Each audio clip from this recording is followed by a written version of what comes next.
Hello students, welcome to easy maths for JEE. I am Ujjwal Kaushik, your friend. जो भी students IIT JEE की preparation कर रहे हैं उनके लिए हमारा चैनल बहुत यूजफुल है। आज क्वेश्चन है, circle C of radius 2 lie in the second quadrant and touches both the coordinate axes. Let r be the radius of circle that is the center at this and intersect the circle C at exactly 2 points. If the set of all possible values of r in the interval is this, then what is 3 beta minus 2 alpha? तो चलिए, यहाँ पे हमें given है कि दो circle intersect करते हैं एग्जैक्टली 2 पॉइंट पे। तो सबसे पहले मैं आपको थोड़ा सा कॉन्सेप्ट बता देता हूं। मान लीजिए ये एक सर्कल है मेरे पास और ये एक दूसरा सर्कल है। यहाँ पे इसका सेंटर जो है मैं उसको C1 कह देता हूं और जो इसका सेंटर है रेड वाले सर्कल का उसको मैं C2 कह देता हूं। जो C1 सर्कल है उसकी रेडियस को मैं R1 कह देता हूं और जो C2 सर्कल है उसकी रेडियस को मैं R2 कह देता हूं। तो बेसिकली जब कोई भी दो सर्कल एग्जैक्टली 2 पॉइंट पे इंटरसेक्ट करते हैं तो हम यहाँ पे एक बहुत इंपॉर्टेंट रिलेशन यूज करते हैं। What is that relation? कि अगर मैं इनके बीच का डिस्टेंस लूं, ठीक है, C1 C2 क्या है? इन दोनों के जो सेंटर है उनके बीच का distance, that is always less than mod of R1 plus R2 and greater than mod of R1 minus R2। क्योंकि रेडियस है, डिस्टेंस होगा, नेगेटिव नहीं होगा, इसलिए मॉड लेके चलते हैं। बस इसी कॉन्सेप्ट को हम यहाँ पे यूज करेंगे। अब हम अपने दोनों सर्कल बनाने की कोशिश करते हैं, ठीक है। तो चलिए सबसे पहले हम XY प्लेन बना लेते हैं अपना।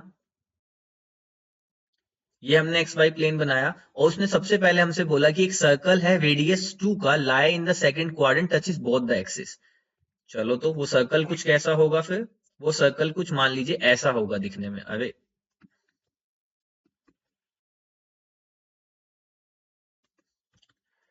हो जा भाई टच, दोबारा ही बना लेते हैं। तो जिद पे ही आ गया बिल्कुल। ठीक है, चलो मान लीजिए टच कर रहा है, ठीक है, तो जिद पे आ गया है, कोई बात नहीं। ठीक है, अब देखो वो सेकंड क्वाड्रेंट में था, सेकंड क्वाड्रेंट बना दिया। अब उसकी 2 रेडियस का था, ठीक है, और दोनों को टच कर रहा है एक्सिस को। तो इसका मतलब क्या है कि जो उसका सेंटर होगा वो कितना होगा? -2, 2। क्योंकि देखो ये इसको टच कर रहा है, तो बेसिकली ये क्या हुआ? इसका एक्स का डिस्टेंस हुआ और ये इसको टच कर रहा है तो ये इसका y का डिस्टेंस है। तो पॉइंट कितना हुआ? -2, 2। तो मुझे जो ये मेरा सर्कल है इसका नाम है C और इस सर्कल का मुझे सेंटर मिल गया -2, 2। ठीक है, अब एक तो C1 चाहिए था, सेंटर चाहिए था, एक रेडियस चाहिए थी और मुझे R1 भी पता है, वो कितनी दी है मुझे? 2 दी है। चलो, अब दूसरा मुझे क्या गिवन है कि let R be the radius of circle that centre at the point 2, 5। तो 2, 5 कहाँ होगा? यहाँ कहीं पे x पे 2 होगा, y पे 5 होगा। तो मान लीजिए ये कोई मेरा पॉइंट है। तो पेन ही चेंज नहीं हो रहा है एक तो हमारा। ठीक है, ये मान लीजिए पॉइंट है 2, 5। ठीक है, इससे एक सेंटर, एक सर्कल बनाना है हमें रेडियस r का, जो कि एग्जैक्टली 2 पॉइंट पे इंटरसेक्ट करे। तो चलिए बना देते हैं। तो मान लीजिए ये मेरा वो सर्कल था जिसका सेंटर यानी कि C2 मुझे गिवन है और इसकी रेडियस जो है R2, उसकी वैल्यू मुझे R गिवन है। ठीक है, अब बेसिकली मुझे क्या करना है? इसी R के लिए कंडीशन बतानी है। तो अगर मैं यहां से, जो ये मेरा C1 है, मैं अगर C1 से C2 इसके बीच का डिस्टेंस निकालूं, तो चलिए थोड़ा सा इसको इधर कर लेते हैं और डिस्टेंस निकालते हैं। तो डिस्टेंस में क्या होगा? यहां से आपके लिए सबसे सिंपल C1 C2। तो डिस्टेंस बिटवीन 2 पॉइंट लगाएंगे, that is nothing but under root of x2 minus x1 का स्क्वायर। तो 2 + 2 का square plus y2 minus y1 का स्क्वायर, 5 माइनस 2 का square, that is equal to under root 2 का 2 + 4 का square 16, यहाँ पे है 9, 25, तो यहाँ 5। तो यानी कि C1 C2 के बीच की डिस्टेंस कितनी है? 5 है। ठीक है, तो चलो बस अब अपने जो हमने फॉर्मूला देखा था इसको यूज कर देते हैं। तो इसका मतलब क्या होगा? C1 C2 के बीच की डिस्टेंस है 5, R1 प्लस R2। R1 कितना है? 2। R2 कितना है? R। और यहाँ पे R1 कितना है? 2। R2 कितना है? R। बस इस इनइक्वालिटी को सोल्व कर लेंगे और हमें हमारा रिक्वायर्ड आंसर मिल जाएगा। अब देखो इनइक्वालिटी कैसे सोल्व करेंगे? अगेन हम यहाँ पे मॉड की प्रॉपर्टी यूज करेंगे। मैं आपको बता देता हूं, अगर mod of x is less then a होता है तो यहां से जो मेरा x होता है that is between -a to a। ठीक है, सबसे पहले इसी को यूज करते हैं। तो हम इसको इनक्वालिटी को ब्रेक कर लेते हैं। Mod of 2 minus R is less than 5। तो देखो mod of X is less than A, यहाँ पे एक्स की जगह 2 माइनस आर है। तो with the help of this inequality हम इसको लिख सकते हैं 2 minus R is between -5 to 5। ठीक है, अब यहाँ पे हम मुझे r की वैल्यू फाइंड करनी है। तो 2 है तो 2 को सब्ट्रैक्ट कर देते तो जाएगा -7 माइनस आर।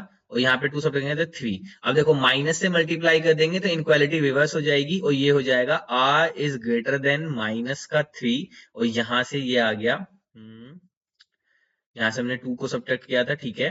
तो यहाँ से ये आ गया -3, माइनस से मल्टीप्लाई करेंगे तो दिस इज 7। तो जो मेरे पास r की condition I that is between -3 to 7। अब देखो -3 से 7 के बीच में आप कोई भी वैल्यू रखे, 0 रख के देखो तो 0 सेटिस्फाई हो रहा है, 0 रखेंगे तो 2 - 0 तो mod 2 5 से छोटा है, -1 रखो आप तब भी 3 आएगा, -2 रखो तब भी 4 आएगा, 1 रखो तो 1, 2 रखो तो 0, 3 रखो तो -1, सब सेटिस्फाई हो रहा है, ठीक है। यानी कि ये कंडीशन है यहाँ से। अब अगर मेरा पेन चेंज हो रहा है क्या? नहीं, चलो आज तो जिद ही हो गई है। चलो तो यहां से अब आया 5 - 2 + r, ठीक है। यानी कि mod of 2 + r is greater than 5। यहाँ पे हम दूसरी इनक्वालिटी समझेंगे, mod of x is greater than a। अगर ये गिवन हो तो ये दो पार्ट्स में ओपन होता है मोड। पहला x is greater than a और x is less then -a, ठीक है। इसकी हेल्प से अगर मैं देखता हूं तो 2 + r इज ग्रेटर देन 5, तो यानी कि r इज ग्रेटर देन 3। पहली कंडीशन ये आ गई। दूसरी क्या आएगी, यहां से आपका 2 + r इज लेस देन -5। तो यहां से मैं देखूं तो r इज लेस देन, ये हो जाएगा -7, ठीक है। अब इन तीनों इनक्वालिटीज को मर्ज करते हैं और देखते हैं r के लिए क्या कंडीशन आती है। पहले तो चलिए अब शुरू करते हैं, अपनी इनक्वालिटीज को ड्रॉ करते हैं। कभी भी आपको प्रॉब्लम लगे तो मैं आपको बताता हूँ सबसे इजी तरीका इनक्वालिटीज से कॉमन इंटरवल फाइंड करने का। देखो सबसे पहले जो r वाली गिवन है उसके लिए लाइन बना लेते हैं। तो r गिवन है -3 से 7 के बीच, ठीक है। और क्योंकि इक्वल टू नहीं है, स्ट्रिक्टली ग्रेटर देन और लेस देन है, तो यहाँ पे बना लीजिए ओपन सर्कल और -3 से 7 के बीच तो कुछ ऐसा बना लीजिए, ठीक है। अब दूसरी कंडीशन क्या गिवन है, r इज ग्रेटर देन 3, ठीक है। तो r ग्रेटर देन 3 तो 3 मान लीजिए कहीं यहाँ पे होगा। अगेन 3 पे भी जो है इक्वालिटी नहीं है, तो ओपन सर्कल बना के 3 से बड़ी वैल्यूज, तो यानी कि इस तरफ को जाती हुई सारी वैल्यूज हमें लेनी है।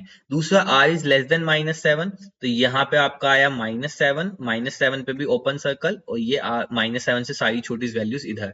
तो अब अगर आप ध्यान दें तो जहां पे आपकी ये दोनों लाइन ओवरलैप करती हुई आई हैं, पैरेलल आई हैं, सेम आई हैं, कुछ भी कह दीजिए आप, बस वही जो होता है आपका कॉमन इंटरवल होता है, जहां पे ये दोनों लाइन एक दूसरे का हाथ से हाथ मिलाकर चली। तो वो इंटरवल क्या आया मेरा, वो इंटरवल आया बेसिकली, मैं लिखना चाहूं तो r इज बिटवीन 3 to 7। इस टाइम पे ये दोनों लाइनें एक दूसरे के साथ थी, देखो, ठीक है। तो यही मेरा कॉमन इंटरवल आया। तो यहां से r की वैल्यू क्या आ गई, 3 से 7 तक के बीच। अब मुझसे पूछा गया था अगर इंटरवल अल्फा से बीटा है तो 3 बीटा - 2 अल्फा, ठीक है। तो r जो आया बेसिकली r आया 3 to 7। तो ये मुझे गिवन था अल्फा बीटा। अब मुझे निकालना क्या है, 3 बीटा -2 अल्फा। तो बस मुझे बीटा की वैल्यू पता लग गई 7, तो 7 या 21 माइनस अल्फा की वैल्यू पता लग गई 2। तो यहाँ से आया 2 या 6, तो 21 में से 6 गए 15 and 15 is my right answer. तो 15 को अगर हम देखें तो option 4 15 is my right answer. I hope you are able to understand the video. If you have still doubt you can ask to me in to the comment box. Thank you very much, please subscribe the channel, be happy.